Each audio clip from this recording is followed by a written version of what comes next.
If you were to walk up to a random group of NFL fans and say, hey, who do you guys feel was the most disappointing team from this season? The majority of them probably would say the Cleveland Browns. Now, the Cleveland Browns had a lot of high expectations from a lot of people in the media. There were a good amount of people who picked the Cleveland Browns to win the AFC conference and make it to the Super Bowl. And obviously, we know that the Browns failed to live up to those lofty expectations. They're not going to make it to the playoffs. And many people are putting the Browns' disappointing season all on the shoulders of Baker Mayfield. And that leads to probably one of the biggest conversations that's probably going to be discussed in the NFL offseason.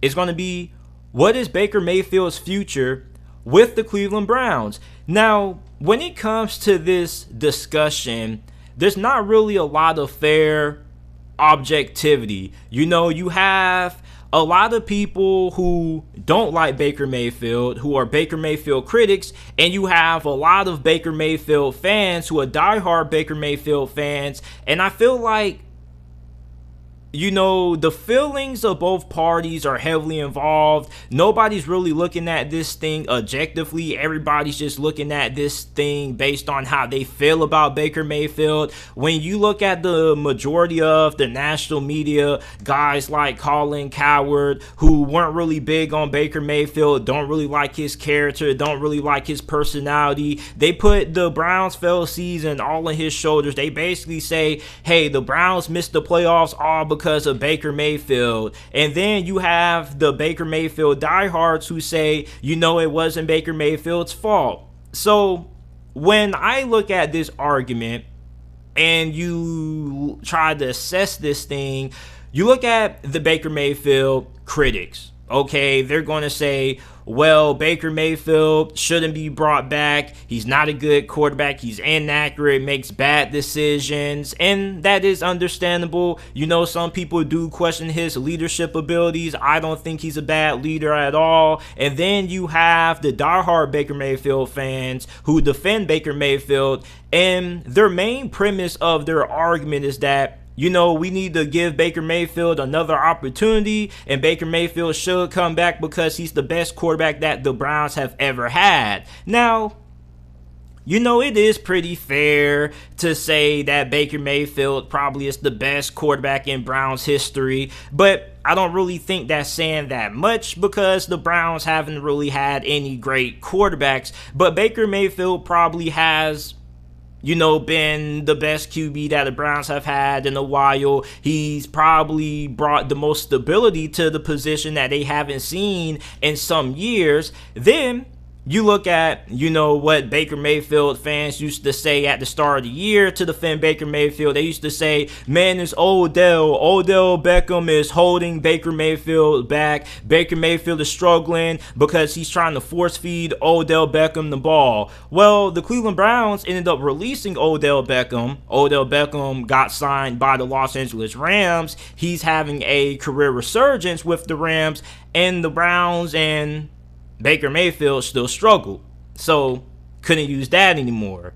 Then they say, well, JT, Baker Mayfield has been injured all year. And, I understand that, and I agree with that. Baker Mayfield has played injured with a shoulder injury for pretty much the whole entire season, and he hasn't really been 100%. Now, Baker Mayfield is going to remain in Cleveland, and he's going to be the starting quarterback. This is just my prediction because the Browns did pick up his fifth-year option.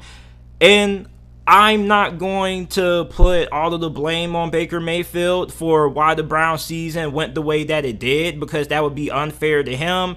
And on top of that, I don't really think that he deserves all of the criticism. He deserves a good amount of it, but Kevin Stefanski deserves a good amount of blame because you look at his play calling and his decision making at times this year. Your starting quarterback is injured, so why are you continuing to overly rely on him to throw the football? Especially, there has been a lot of occasions when the Browns have had success running the ball during games, and they would just get away from the run game and try to throw the football instead, despite the fact that the rushing attack with Nick Chubb is being highly effective.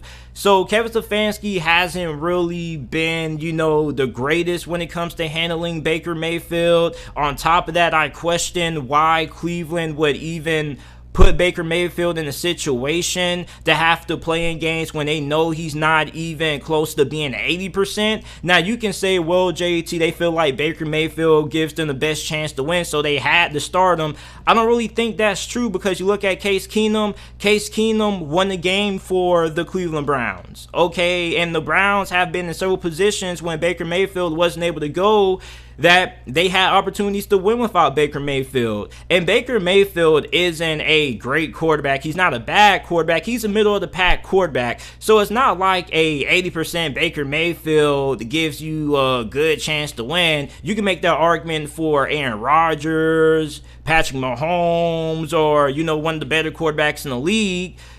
80% Aaron Rodgers is still better than the majority of quarterbacks in the league. 80% Patrick Mahomes is better than the majority of quarterbacks in the league. 80% Baker Mayfield probably isn't all that great.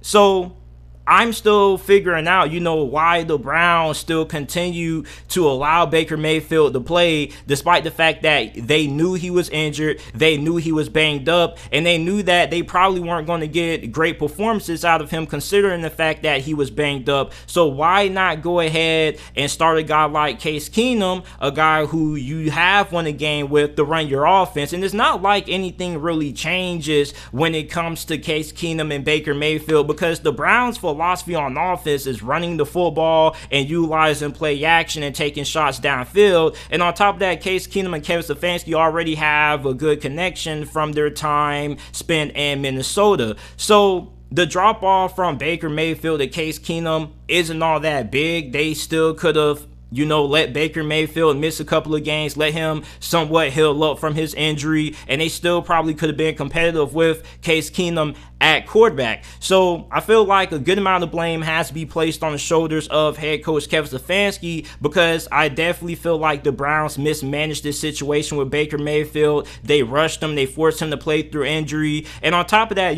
Baker Mayfield, of course, he's one of the toughest players in the NFL. I respect him a lot. I admire his toughness. I like his attitude. Baker Mayfield is somebody who is highly driven. He's highly motivated. But at the same time, there was no way that Baker Mayfield was going to say, oh man, I'm not going to play, even though he knew he wasn't fully healthy. He tried to be macho man, and it kind of backfired, because he wasn't able to put the same kind of touches on his throws with that shoulder injury, and he just wasn't really the same quarterback.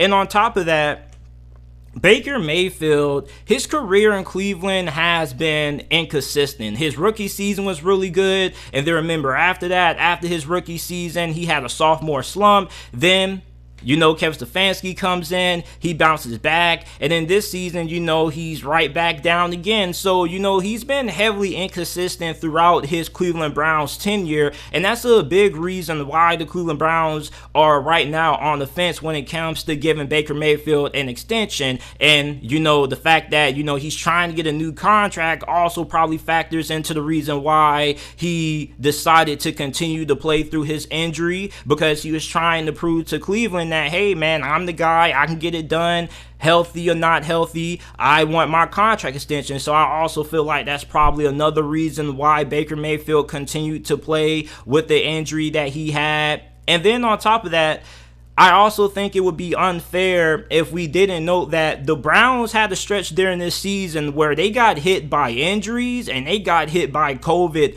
really hard. There were times when the Cleveland Browns were missing a good amount of their starters, not only at the wide receiver position, but also on the offensive line as well. And even though a lot of people are going to make the argument and say that, well, JT, there are other quarterbacks who have had to win with, not having their best player and so whatnot, I understand that. But, those are guys who we consider to be elite quarterbacks. Those are guys like Aaron Rodgers and Patrick Mahomes, who we expect to be able to produce despite not having their best players available. Baker Mayfield, we already know what he is. He's an average to above average quarterback, which means that he has to have talent around him to be effective. He's not a guy who can carry your team on a week-to-week basis without some of your best players. So when we're comparing Patrick Mahomes and some of the best quarterbacks to Baker Mayfield, not really, a fair comparison, because those quarterbacks are on a different level, a different stratosphere than what Baker Mayfield is. Those guys can still win games despite missing out on some of their best weapons on offense. Baker Mayfield can. He's not good to overcome that. That's why he's an average to above average quarterback at best. So with the Cleveland Browns dealing with COVID and dealing with injuries, that also kind of hurt Baker Mayfield. Plus he was hurt as well. So you look at the Baker Mayfield critics and they say, well, he's not that good.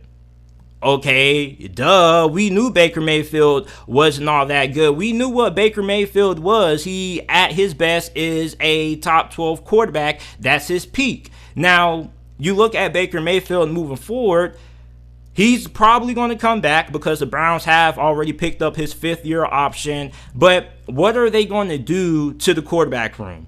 And I think that there is going to be a couple of scenarios that are going to play out for how Cleveland is going to handle this Baker Mayfield situation. One, they most likely will end up signing a veteran in free agency to come in and maybe give some competition to Baker Mayfield. Now, you probably are going to say, well, JT, don't they already have Case Keenum? Yes, but the fact that they were hell-bent on keeping Mayfield the starting quarterback, despite the fact that he was injured, and they weren't comfortable enough to allow Baker Mayfield to rest a couple of games and start Case Keenum, tells you a little bit about how they feel about Case Keenum. They felt that Baker Mayfield, even with him not being 100%, was still better than Case Keenum. So that shows you that, their backup quarterback situation probably needs to be addressed. Now, the quarterback market isn't great, at least in terms of free agency.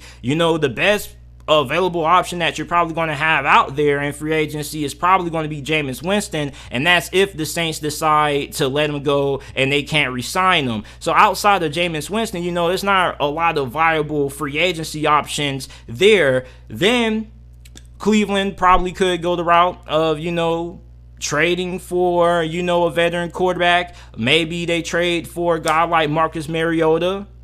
If Baker Mayfield doesn't work out, they already traded for Marcus Mariota. You probably give up a 4th, 5th round pick for him. If Baker Mayfield fizzles out during the 2022 NFL season, you start Marcus Mariota and go from there. Or you can trade for a guy like Gardner Minshew with the Philadelphia Eagles. You probably could give up a 3rd or 4th round pick and get Gardner Minshew, and Gardner Minshew would fit very well in that Kevin Stefanski system. Then, scenario number 2, you could go a similar route that the Philadelphia Eagles went. Now, I don't really know if Baker Mayfield would like this route, but remember when Philadelphia got a lot of hate because they drafted Jalen Hurts in the 2nd round? Well, it looked like that decision kind of paid off for them because Carson Wentz absolutely fell apart during that season. Jalen Hurts came in, showed some flashes. They traded Carson Wentz in the offseason. They named Jalen Hurts a starter. They gave him an opportunity to prove himself. And we still don't know if Jalen Hurts is the guy. They're probably still assessing him. They're still probably going to want to see at least one more year of high-level play out of Jalen Hurts before they fully look at him as the franchise QB, but he has looked very good so far in his first season as the full-time starter for Philadelphia. And when you look at the Cleveland Browns, there are a good amount of options at quarterback in this upcoming draft class that you could look at. Desmond Ridder could be available in the 2nd round. You also have guys like out of Nevada, Carson Strong. So you're going to have some good options out there when it comes to the draft if you want to bring in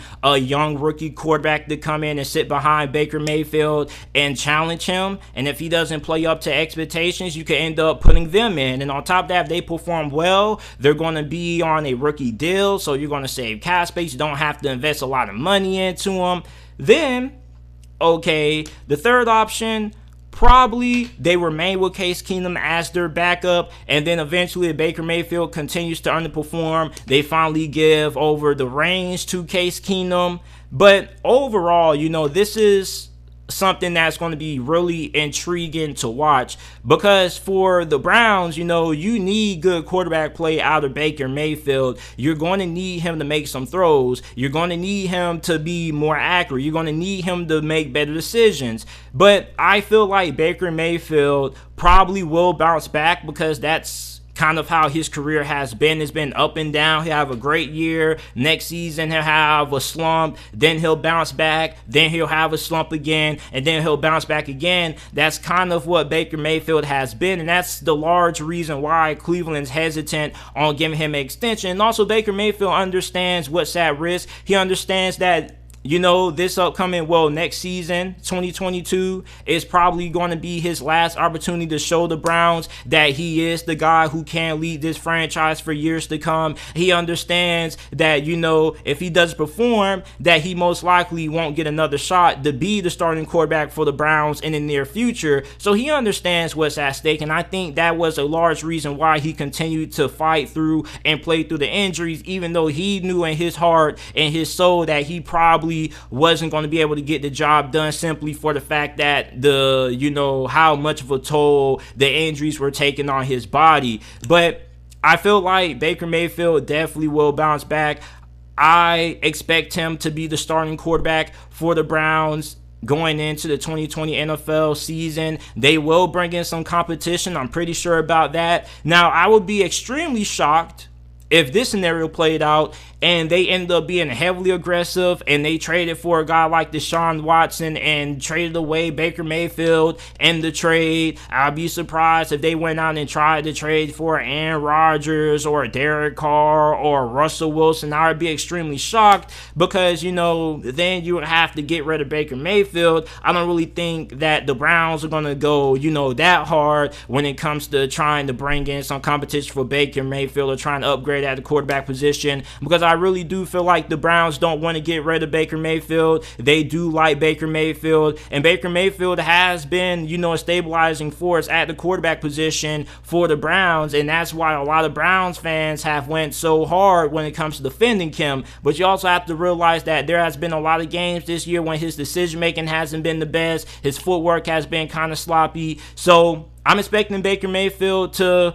have a bounce back year in 2022. That's just my early prediction. His surgery is going to be on the way. He's not going to play week 18. And it's going to be really intriguing to see how Baker Mayfield ends up panning out for the Cleveland Browns. This is probably going to be his last year, and this is going to be a make or break year for Baker Mayfield. It's going to be prove it. You play good, you get a new contract. You don't play good, we're not going to resign you. We're going to let you test the waters in free agency. So you guys let me know how you guys feel about Baker Mayfield down in the comment section down below. If you guys are watching this on YouTube, make sure that you check out the JT Sports Podcast. Every video that's uploaded on the channel is available in audio format on every single podcasting platform: Apple Podcasts, Spotify Podcasts, Google Podcasts, wherever you get your podcasts from. The JT Sports Podcast is available. All you got to do is go to whichever podcasting service that you use, type in the JT Sports Podcast. It should pop up.